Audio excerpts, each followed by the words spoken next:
Welcome to this week's edition of People Over Politics.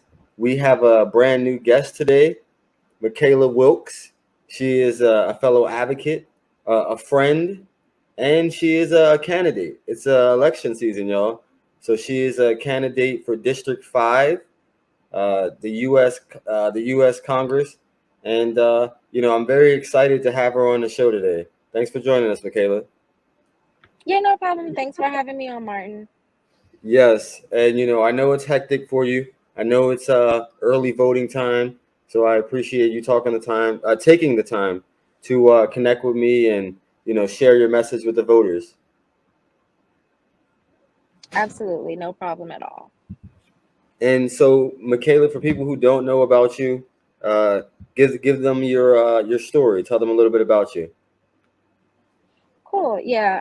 So the way that I got in politics was based off of my personal life experiences, being thrown into the school to prison pipeline at a younger age. Essentially, my aunt passed on September 11th, and I wasn't quite sure of how to deal with the grief of losing her. That was the first time I'd ever lost someone that close to me. Um, and so I began to basically act out. I would skip school and run away from home. And the adults in my life, mainly the school administration, they knew everything that I was going through. And they would often pull me to the side and tell me how they understood. But they would say, "We understand how you feel, but if you don't stop doing this, they're going to lock you up." And that's exactly what they did. I spent almost my entire high school career in and out of juvenile detention centers.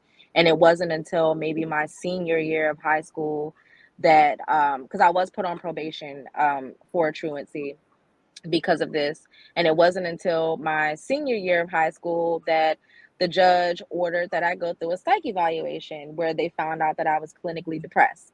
Now, had I gotten those resources before, had they cared to see, what was actually going on with me instead of criminalizing my behavior, I would be better off. But that's what happened to me. And then we fast forward to the year 2015 when I was incarcerated essentially for traffic debt, unable to pay traffic tickets and court fines. And I was incarcerated that year. It was also the same year that I almost died from my health insurance company not wanting to pay for life-saving medications. Um, I have went to the emergency room for about 3 or 4 times, complaining of shortness of breath. Each time my pain wasn't taken seriously. It wasn't until the fourth time that I refused to leave that they found out that I had blood clots. So I had one in my lung and one behind each knee. So I could have died if I would have went home. But that year was a pivotal moment for me because I started to wonder, how is all of this possible? Just reflecting on my whole entire life up until that moment, when I could have died. And I'm just like, how is this possible? How can I be thrown into juvenile detention for my entire high school career? How can I have good health insurance, but they're willing to let me die while I'm pregnant? And how can I be incarcerated because I don't have enough money to pay traffic tickets? Um, and then I was introduced to Bernie Sanders, and he really got me to understand the way that politics works because he spoke very simple about things that I didn't think would ever be realistically talked about on any kind of national platform. And so that's essentially what got me into politics. And in 2018, I saw people like Cori Bush and AOC and Ilhan Omar and Rashida Tlaib run for Congress. And these were regular people who had similar life experiences to myself, and they ran and people took them seriously, and some of them won. And that's what encouraged me to run for Congress because I'm like, somebody like me, someone that looks like me, is someone who cares about the things that I care about, someone who's been through what I've been through can be successful at creating fundamental change on the federal level. Hey, that was a lot. But Michaela, you have a awesome story, and that's why I was, drawn to you.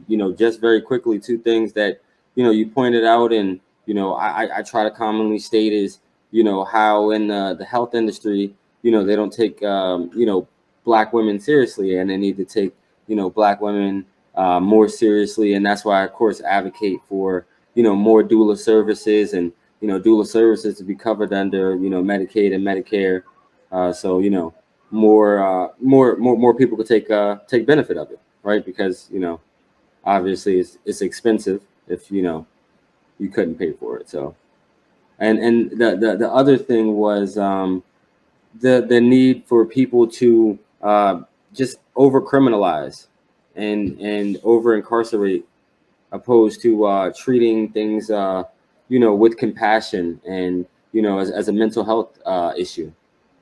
So those are two key points you hit on, and I appreciate that. Absolutely. Thank you. And so one of the questions I will ask is why you for this district, right? Like, tell the voters, why they should pick you. I know why you're my choice, and I support you. Of course, you're not in my district, but I do whatever I can to elevate you. Absolutely. So why me? Because we need we need more people on every level of government, um, who have been and who are directly impacted, because we're closest to the pain. We understand how policy works. And not only do we understand, but we actually care because we see what it does to us every single day. Um, the current representative who was in the seat, that I'm running against, Congressman Hoyer, he's been in office for 42 years. That's Longer than I've been. almost, yes, for 42 years. And you know, you hear people in the community say, he's been in office for so long, but he hasn't done anything. Nothing has changed. And it's partially correct, because nothing has changed, but nothing has changed for us. But everything has changed for the corporations and for the people who profit off of the pain of the people in our community. And so I think that, people should support me because we have a diverse district and our representation should reflect that. And we also need people who are going to push for policies that are going to be better for people in our community. We need to see what we're voting for. We need to see affordable housing. We need to feel the change that they're telling us that we're voting for every election season. Um, and so, yeah, I'd really just, I, I guess that's why me. We just Well, need people that are more in touch and that have ties within the community. well, let me say something just to your credit, Michaela, of why I support you. Of course, many people, they know that I'm a Democratic leader, not only, in the county, but definitely in the state. I will say that, just being open and completely transparent. I think I told you this. I graduated from Bowie, I think it was 2017, and I interned for Steny. And Mm-hmm. mind you, again, this internship came after graduation. I think the summer after I graduated. So one of the things is, I think part of it, I was overqualified, for this internship, because it was an unpaid internship for one, and then you really don't do any challenging work, as an intern, at least in that office, to be honest with you.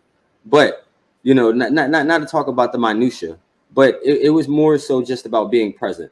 So, like, this of course isn't the first time I'm seeing you. So I remember you building the coalition early on, right? And one of the things that I was impressed with was, like, how you got people involved who necessarily weren't political people, right? Like, and you made them figure out what they care about, the issues they care about, and you helped them, you empowered them to become advocates for themselves, right? So that's one of the things I will say I saw. Plus, I could actually say I saw you, right? Like, I've been in politics longer than 10 years, and, like, the only time I see Steny is on TV, or at, like, a high profile political event. Outside of that, I don't see Steny in the community. And that's just what it is, and what people accept. But the thought is like, more people need to know, about your candidacy, and believe in your candidacy, right? Because I think a lot of people are scared to challenge the establishment, right? So, yeah. Yeah, absolutely. And to your point of being in the community, when I ran for Congress last cycle in 2020, and I'm assuming maybe it was one of Hoyer's staffers or an intern, they were sending us his daily schedule anonymously. And on his schedule, he had all these meetings with, executives and other representatives from around the country. And whenever I hear people say, well, the same thing you say, well, he's never around until election time, it's because of his priorities. He prioritizes meeting with those executives and meeting with other reps from all over the country when he could be using that time right here in his own district. Those perfectly true, perfectly true. And I want to say what a lot of people watching this who might not have a knowledge of the political landscape. Steny Hoyer, he's one of the most powerful Democrats, not only in the state of Maryland but in the nation, because of his position, right? And I just challenge people to ask, like, what his position has really gotten District 5, right? Like, I outside of course bringing money, but even that, I wonder how much money is spent, of those dollars in Prince George's County, especially like in Black and brown communities, right? So that's one question I have, and you might have more information about that, like how the money is spent that comes to the district, but I definitely don't think it's equal in any way. Yeah, I think I would have to agree with that. Most of the money that Hoyer brings in from the district or for the district, like he was a most of it, I would say, from my opinion, comes to like Southern Maryland. So like the Charles County, St. Mary's County, Calvert County areas, um, for obvious reasons. But I thought most of his voting base is in Prince George's. At least that's how he cuts it, or how it gets cut, in his favor most of the times. Yeah, yeah, that's true. Yeah, that's. I mean, that's just strange. That's just strange to me. I mean, I heard that at a barbecue this weekend, and I was like, okay, I wasn't aware of that, but I feel like there'd be more people who are leaders, in Prince George's, that are upset to hear this. You know, Yes, given the political power that some of them supposedly have. So yes. yeah.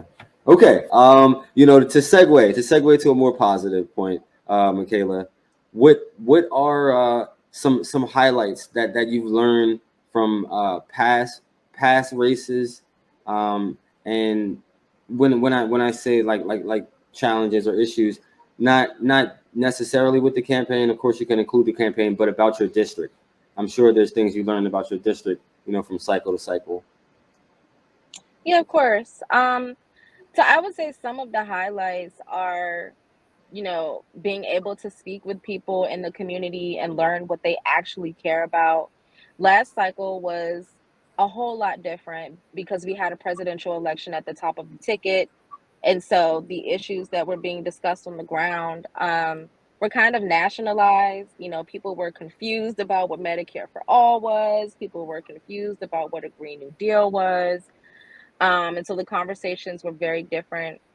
But this cycle, a lot of people are really focusing a lot on public education, which seems to be a hot topic throughout the district, as well as affordable housing. And interestingly enough, we ran into a bunch of voters who are concerned about the Roe v. Wade decision, Yes. um, Yes. which isn't a typical issue response that we get from people in the community.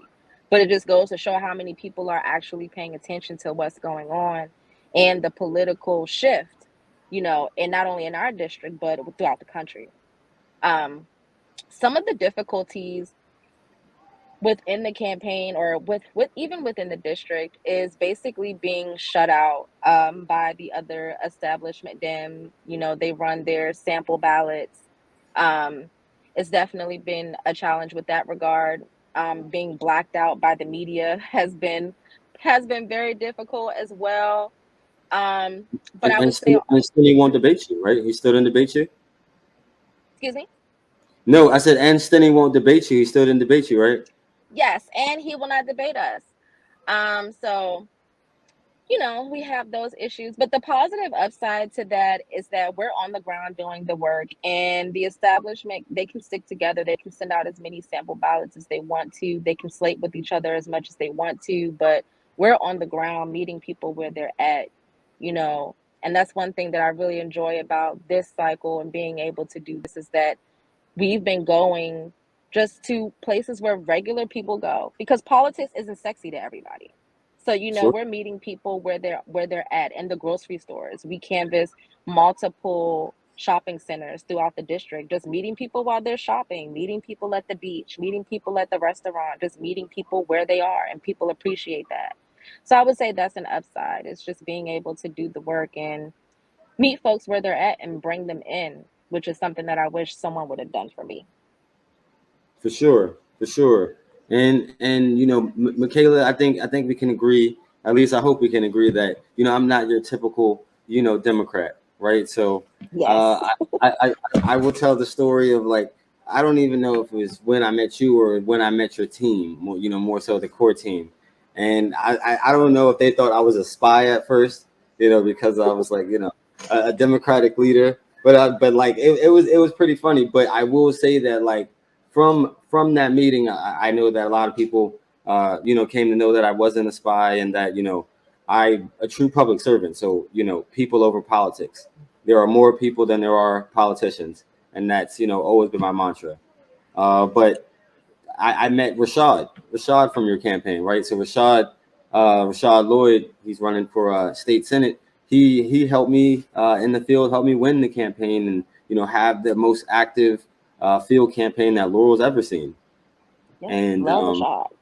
yeah, exactly. But it's not just Rashad. It was many great people, on your team. And what was so powerful was that like there was a lot of young people, right? So like there's a lot of old people who are interested in your campaign, but you have so many young people like actively at the core, making decisions. So like I believe that that's the same attitude that you would bring to Capitol Hill, right? Like so if you can correct me if I'm wrong, but I believe you'll hire young minority staff.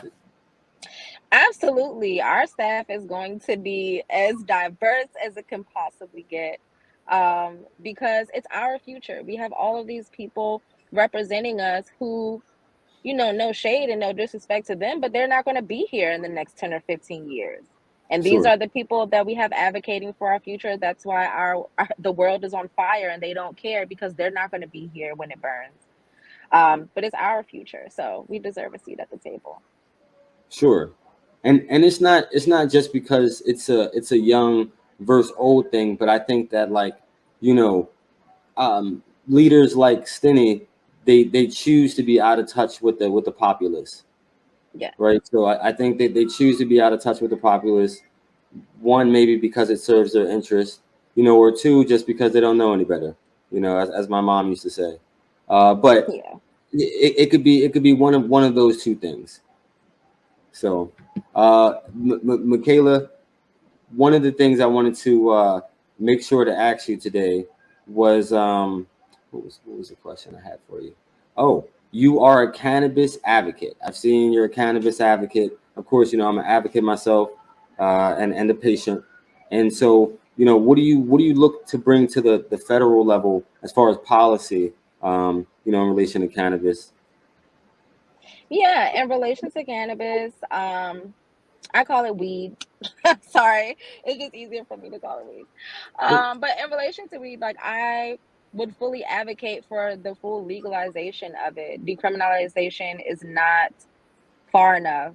And I think that it's long overdue that we release and expunge the records and exonerate every single person that is incarcerated right now because of marijuana. Because we have, you know, marijuana dispensaries, like, making all of this money. They're operating like Apple stores and Amazons. We have GoPuff in DC where you can get marijuana delivered to you like DoorDash. But we got people that are locked up for that right now. Um, so those are some of the things that I would advocate for. Also, the right to grow as well. The right to grow. and minority ownership, right? Making sure there's Yes, minority ownership. Yes. absolutely. And making sure that the marijuana industry will not be monopolized, so that we can have equitable access to it. Yes, yes. Speaking facts, okay. And you're a Marylander. So is Maryland going to do right by Black and brown people with this recreational program? I'm sure you'll be in favor of the referendum in November. Absolutely, absolutely, unequivocally. So you're unequivocally in favor, but do you believe that Maryland, the state of Maryland, will do right by Black and brown people in the Oh, do I recreation? believe that they will do right? To Yeah. be honest, and I am running for Congress, but I am me. I don't trust any form of government to protect Black and brown people. Um, and so, do I believe that they will do right by us? I'm not sure. I think that's something that remains to be seen. Okay. Okay, and Michaela, I know that you got a campaign. You got to get back to the polls. So I just wanted to ask you a few quick questions and get you out of here. Sure. So the first question I have for you, very simple, changing it up: Pepsi or Coke? Pepsi in a can. Love it. Pepsi in a can. Okay, go to uh, civil rights leader. Who are you? Who are you doing your book report on? Who are you reading about? Oh, Fred Hampton, Hey, for I did sure. a little dance. You didn't see it. I did a little dance. Absolutely. I appreciate Mr. Hampton. Always, always. I am a revolutionary. And yes, I believe you'll carry that mantra on. And so the very last question I have for you, very easy. Who's your favorite superhero and Oh my why? gosh. And why? Um, I don't 'Cause know if this person is a hero. I'm not really into like superheroes, but and this might lose me some points, but I'm gonna say WandaVision. Even though I guess she's like kind of a villain, but okay. I like Wanda. I mess with her. Okay. And mainly because I saw a movie, um, and I think it was called Doctor Strange, Yeah. and her story, somewhat, even though I guess she was the villain in the story, but I guess I chose her because seeing her story and seeing how she was kind of hurt and her hurt was just displaced. Hmm. But to see her persevere from that, in the end, I don't know. It made me want to like her. Okay. Okay. Well, I gotta check out this out. You said it was WandaVision, right? Yes. Okay, I gotta check this out. Thanks for the recommendation. And Michaela, any last words for people, and also tell them how they can get in touch with you. Yeah, my last words for people are get out and vote. Early voting is July the 7th to July the 14th. And we've been at various early voting locations throughout the district, and turnout has been extremely low. And so we need as many people to come out and have their voices heard as possible. Um, so if you can get out and early vote, there's no line virtually anywhere. You walk in and walk straight out. If people would like to get in touch with me, definitely check out our website. It's michaelawilkes.com.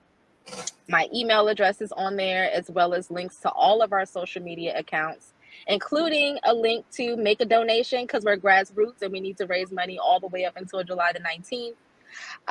And my email just goes directly to me, so I'm highly accessible. Yes, yes, appreciate it. And then also make sure to turn in those mail-in ballots.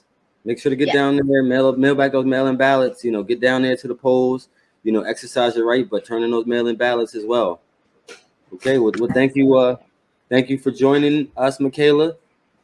Not Thanks, me. Martin. We. Be safe, y'all. Bye. All right. Later. Have a good one. Okay, that was Michaela Wilkes, everybody.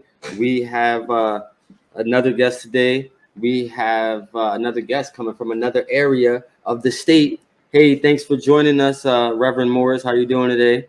I'm good. I'm good. I'm not as interesting as your last interview, but yes, I'm fine. Thank you.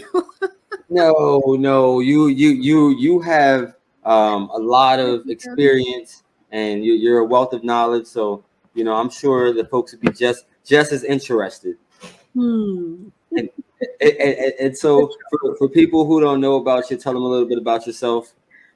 Well, I am Marguerite Morris. I'm running for the Maryland House of Delegates. I've been a leader across the state of Maryland to the best of my ability for 25 plus years, been championing public safety in reference to police reform. I've done a lot of interesting things, work with victims of human trafficking from around the world, ran a shelter, been in ministry for 25 plus years, argued a case. I don't know where to start or where to stop. Hey, no, I mean, hey, keep going. Why not? I'm listening to your resume. Some of these things I knew, some of these things I didn't. Well, one thing I'm proud of, you've seen on my resume, is the fact that I as a self-represented mom, argued that case against the Attorney General's office for the state of Maryland and won. That's one that's I'm very proud of that. Well, let's start off there. Let's hear more about that. Tell us a little bit about that case and your efforts there. Well, that spanned 9 years. It began with the death of my daughter back in 2012, and what I believe was an erroneous ruling on her death on the matter of death for her. Her death was originally ruled a suicide. Death certificate signed on the same day she died. A suicide ruling while police sat by the car while her body was in it and Googled how she died. And within 48 hours, they had closed the case. That wasn't walking with very many parents, period. So fast forwarding 9 years, I finally got a hearing. And at that hearing, and with that hearing, I argued that case pro se, 5 days, 14 witnesses, 100 exhibits. The Attorney General's office lost. They lost on appeal. And the Secretary of Health was directed to remove the suicide ruling from my daughter's death certificate because they had failed to fully investigate her death. That in itself benefited Marylanders, people across the state of Maryland, because it caused the closing of an almost 25-year-old loophole in Maryland law. And so that's how what that has done has been turned into something to help people. Yes, absolutely. And that has something to do with that community event and the brunch that I attended. I believe it was last month, right? Right. We were having conversations. I started an organization called For Kathy's Sake back in 2012. And for about 7 years, we've tried to bring together voices from across the state of Maryland to have a discussion about civilian review boards, which is the equivalent of our police accountability boards that's now being enacted in July. So we were already having that conversation, and I believed at that time that every county should have had a civilian review board. That's about police accountability and transparency. And I found out in my daughter's case that what was missing was just a neutral party to hear both sides of the case and make a determination. And that's what finally happened in 2020 or 21 when I say we had that hearing. That wasn't 10 years ago. That was very recently that we finally got that independent party. Wow. That could hear both sides. And we won. So, and also I want to add that sort of thing, there are a lot of families right now well, let me back that up a little bit. The reason that's important because it closed a loophole about appealing the matter of death. And that ties to public safety. For instance, a young man gets shot or somebody gets shot, whatever. And this isn't funny, but I'm going to use an analogy. Person gets shot. Someone says on the death certificate, they ran in front of the bullets. Let's just say that, right? So on the death certificate, they ran in front of the bullets. That's what the police report says? That's what the police report says? No, I'm using it as an example. Let's just say somebody gets shot, and on the death certificate, you remember with George Floyd when Dr. Fowler said that George died because he inhaled the carbon monoxide? Well, yeah. That's the same doctor that I defeated in my argument.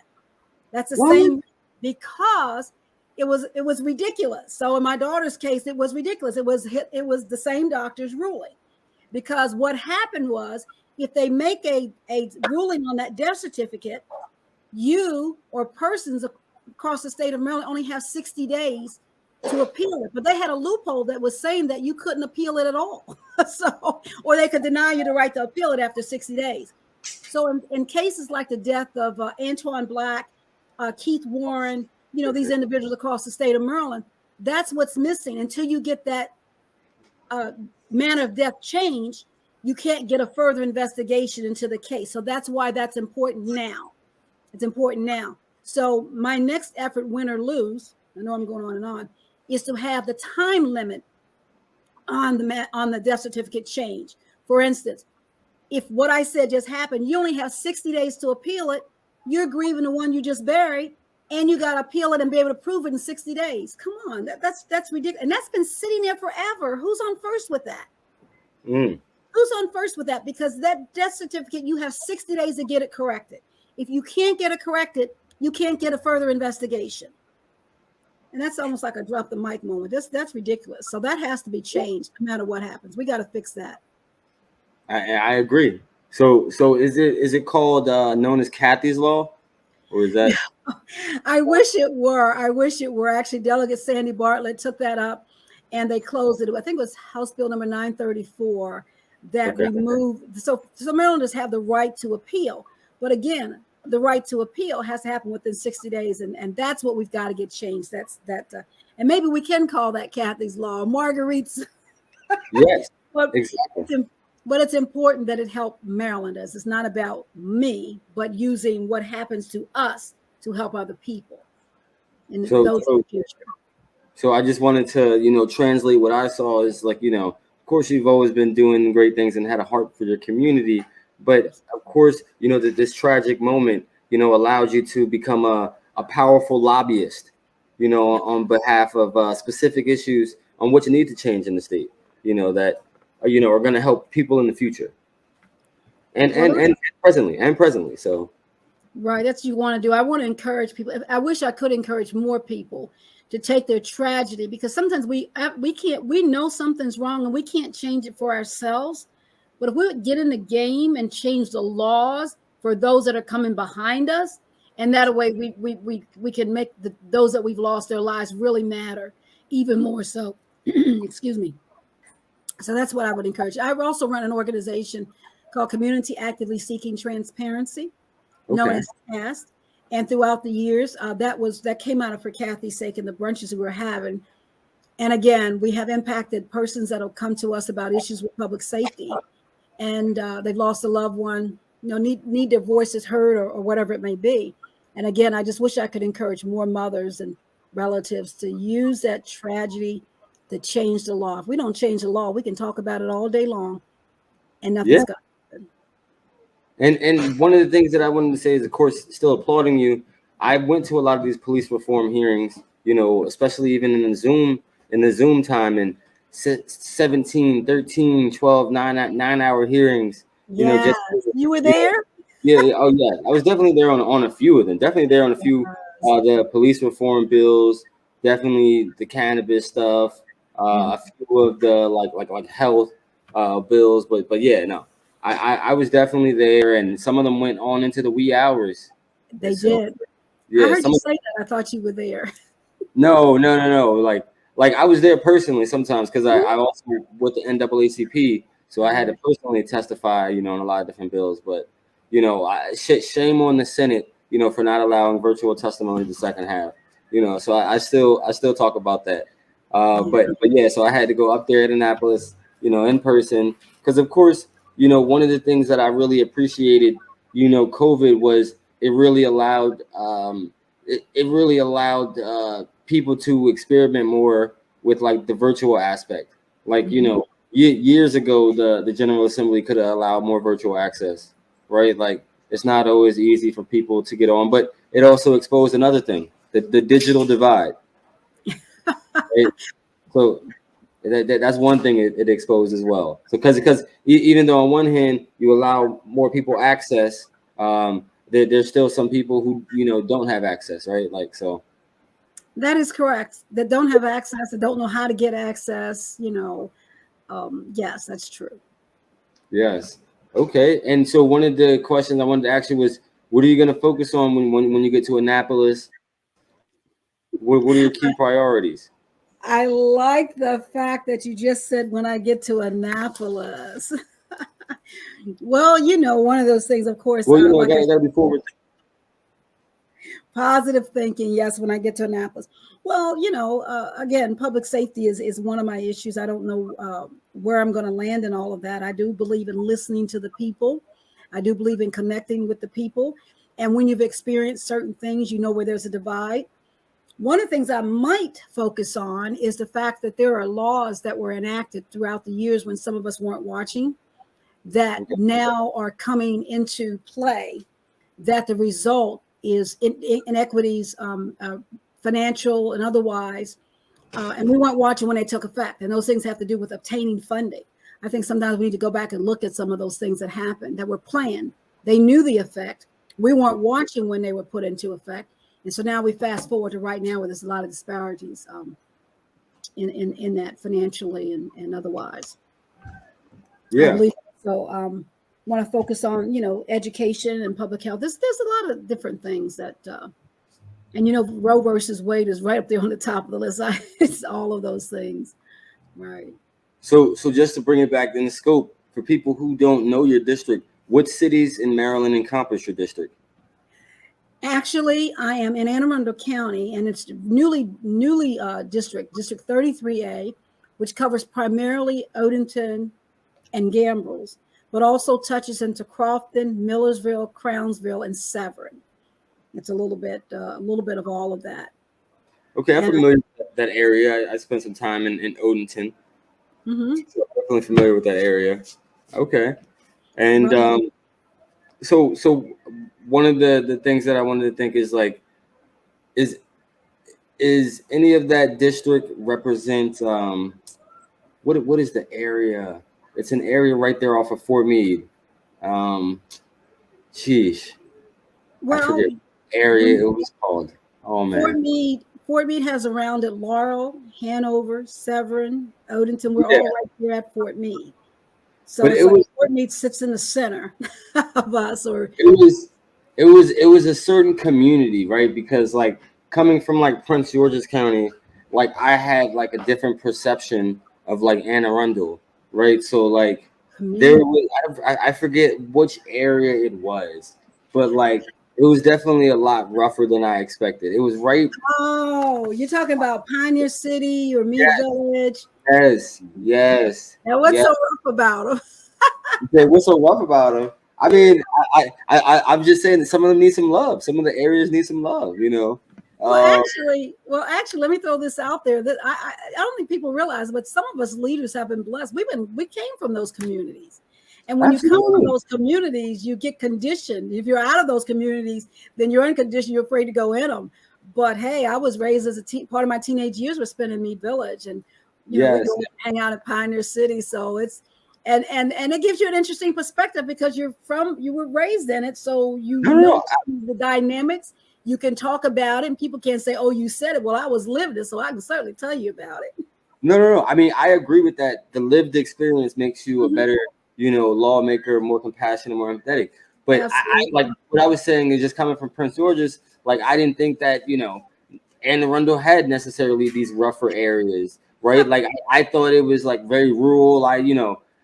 Just the perception I had, not spending a lot of time there earlier on. And it's a lot more diverse. It's a lot more diverse than I expected too. That's interesting because a lot of my friends, like out on the West Coast, they keep referring to. They think the whole area is Baltimore. And you got to go. Wait a minute, Baltimore is a city that's there, but it's not all Baltimore. So yeah, yes. That's very true. But I will say, knowing people and spending time in that area, people in Anne Arundel County seem to have a closer connection to Baltimore City. It could be a lot of people, that migrate or, have family in one of the places. But, there definitely seems to be a love of Baltimore City from people from Anne Arundel County.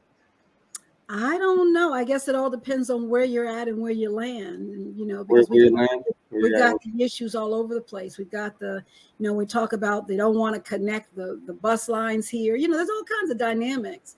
There's a lot of that's gone on. You're in here with the communities that are what we call our marginalized communities, Sure. Pine City, Mead Village, Freetown, and all of that. But also in those communities are probably those that are most challenged in needing representation and needing a voice, and that are discouraged because those are the communities that they're raised in. So yes, we can identify more with the challenges of being in those communities. That gives you a plus and a minus. I think unless you're connected, you're really going to miss it.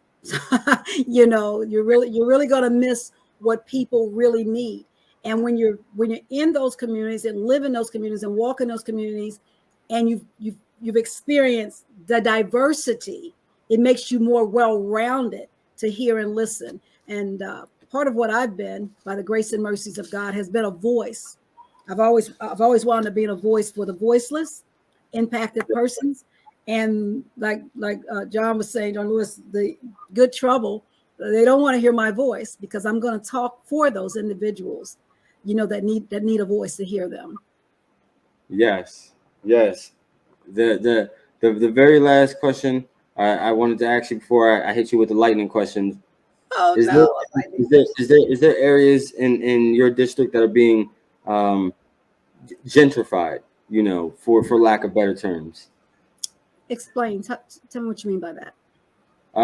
So when I say gentrified, typically, one group of people live there, and the area has now since been developed, in which those people who once lived there are priced out, and there's been a wave of new people ever since then. And actually, for me, I don't think I really see a lot of that. I see people being taken advantage of with the COVID and the rent issues.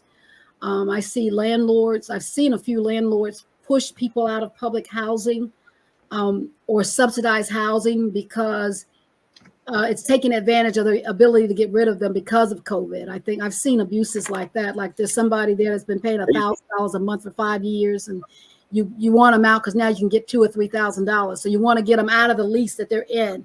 I've seen people being taken advantage of, but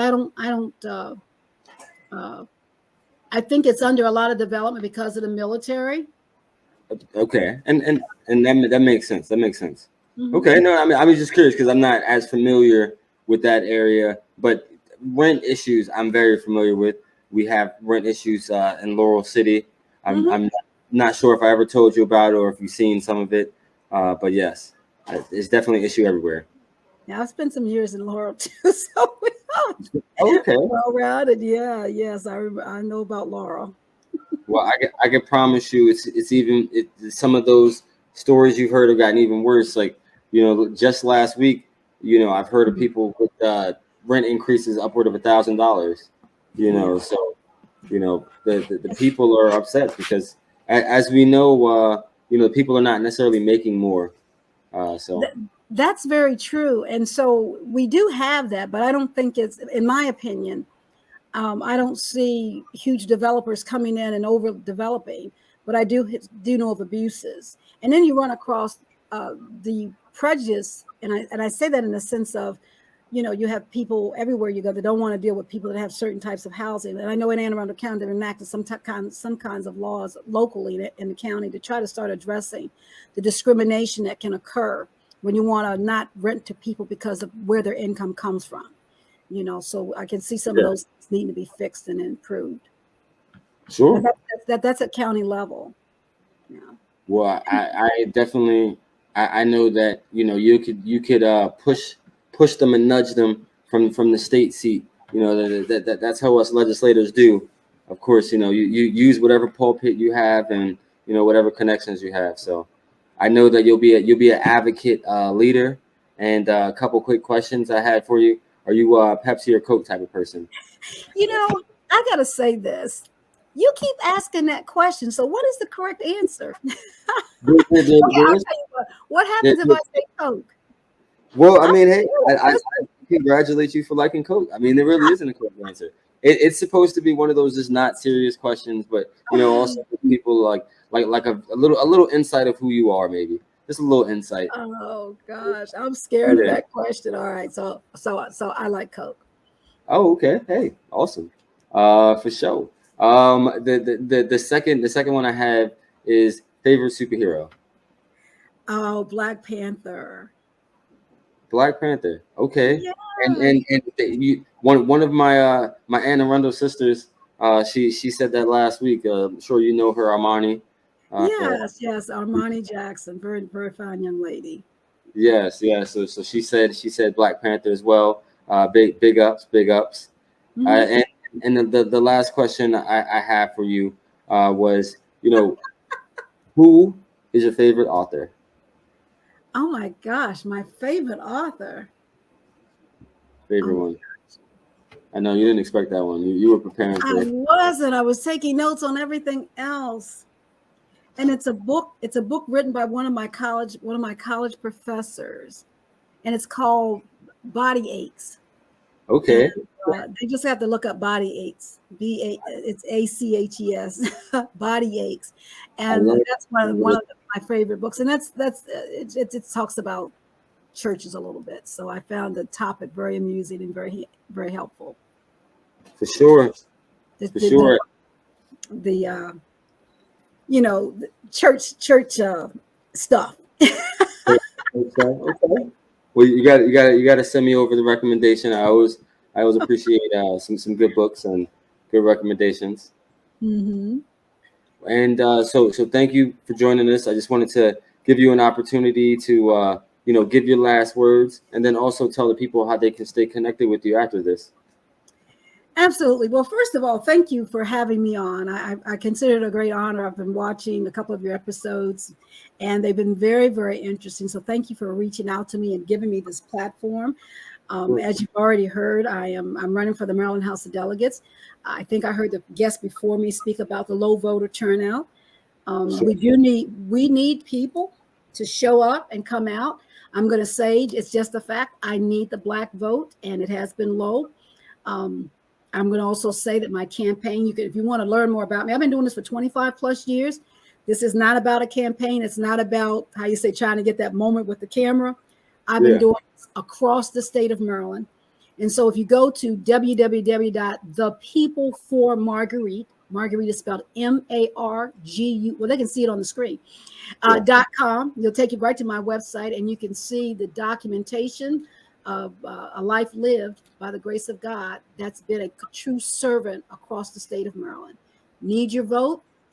You guys do your thing. I love me some young people. I love your energy. And you can also go to my website and donate. Yes, she said we have until the 19th. She did say needed to win this race. Don't forget it. And sir, if there's anything that I left out, I know what I want to add. I heard you ask that marijuana question. I got a note here. You got to know about the cannabis. Let's hear Reverend, what do you want to say about the cannabis? Let us know, Reverend. Well, wait a minute now. Now, those that know me know that I'm down to earth. I have I hope a great sense of humor, and I love to laugh. They also know me as an accomplished billiards player. I'll throw that out there. So I'm a little bit out of the box. We got to shoot some pools. Yeah. So I'm a little bit not that halo. I do believe in the Lord and I walk with him, but I also have a sense of joy and I enjoy life. But the cannabis thing, I was just going to say that about the expunging. Yes, of course, I support that. And it's very interesting because what I wanted to throw out there was that I have some friends and they're non-Black, but they've been baking marijuana and brownies forever. And I'm looking at these people like, how do you do it? And it's been legal. We do need to, I want to listen to the experts because I'm not an expert in that field, but follow the lead of others. And I'm open to hearing from people like you and me, because that's what I'm about and that's who I represent. Thank you for this time. I appreciate that, and you being thoughtful, and we're definitely going to invite you into those conversations. And I appreciate you for being a servant leader and doing the work long before you put your name on the ballot. So thank you for your service. Absolutely. God bless you, and y'all take care. Thank you. Yes. Good luck out there. Go get them at early voting. Really appreciate it. God bless. Yes. See you soon. That was this week's episode. We had two great guests, two wonderful sisters in action, right? So definitely make sure to get out there and vote. As I tell people commonly, right? Don't necessarily vote because you're your grandparents, this, that, and the third. Vote because of your self-interest. Figure out what your self-interests are. Figure out, the candidate who supports what you support. Ask them questions. Be critical of people. But just take the few moments to get to know the candidates. And get out there and vote. At the end of the day, like they said, it's not going to take you long. The lines are short. And if you haven't gotten out there already, or you're not going to, make sure you return that mail-in ballot, which is important. Okay? Every vote counts. All right. See you next time, guys.